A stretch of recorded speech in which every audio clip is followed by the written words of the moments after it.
সন্ত্রাসবাদী সংগঠন হিসাবে বিচার না হওয়া পর্যন্ত আওয়ামী লীগের রাজনীতি নিষিদ্ধ ঘোষণা করে দিয়েছে। অর্থাৎ বিএনপিকে যদি আপনি অভিযুক্ত করেন যে বিএনপি আঘাত করেছে, সে আঘাত রাখে নাই, বিএনপি ভারতের কথা রাখে নাই। তো ভারতের কথা না রাখার ফলে আমরা দেখলাম যে এই যে একটা স্থিতিশীল সরকারকে অস্থিতিশীল করার জন্য একটা প্রচেষ্টা চলছে। সেই প্রচেষ্টায় কারা জড়িয়েছে?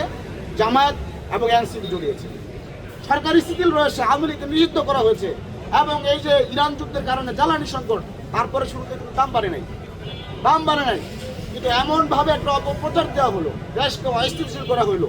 এখন কিন্তু জ্বালানি তেলের দাম বেড়েছে, এখন দেশ অস্থিতিশীলতা হয়েছে। ক্যাম্পাসে ছাত্রদল শিবিরের মধ্যে সংঘাত শুরু হয়ে গেছে, এই ক্যাম্পাসে কিন্তু সংঘাত শুরু হয়ে গেছে। খেয়াল করে দেখবেন যে ভারতের কথা যখন বিএনপি শুনলো না, তখনই কিন্তু অস্থিতিশীলতা শুরু, তখনই কিন্তু জামায়াত এনসিপি বলতেছে সরকার ফেলে দিব।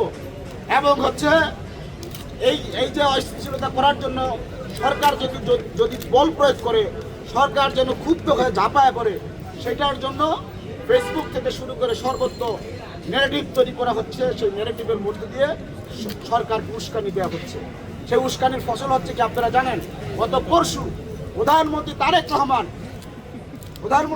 রহমান বগুড়ায় তার জন্মভূমিতে গিয়ে তিনি কি করলেন? তিনি সেই ফ্যাসিবাদী জমানার রেটরিক ব্যবহার করলেন।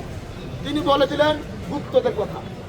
তো তিনি গুপ্ত বলার পরে ছাত্রদল শুরু করলো, তারপরে শিবিরের উপর হামলা হচ্ছে।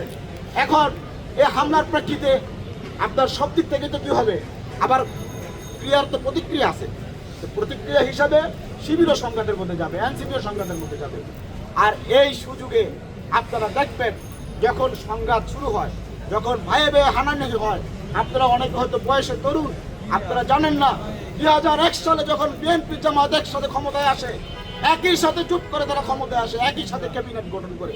সেই ক্যাবিনেট গঠন করার পরে তারা সারা দেশে ক্যাম্পাসে সংঘাতে লিপ্ত হয়। আর তাদের সংঘাতের হাত ধরেই কিন্তু হচ্ছে একসময় জেএমবি 500 জায়গায় বোমা হামলা ঘটায়।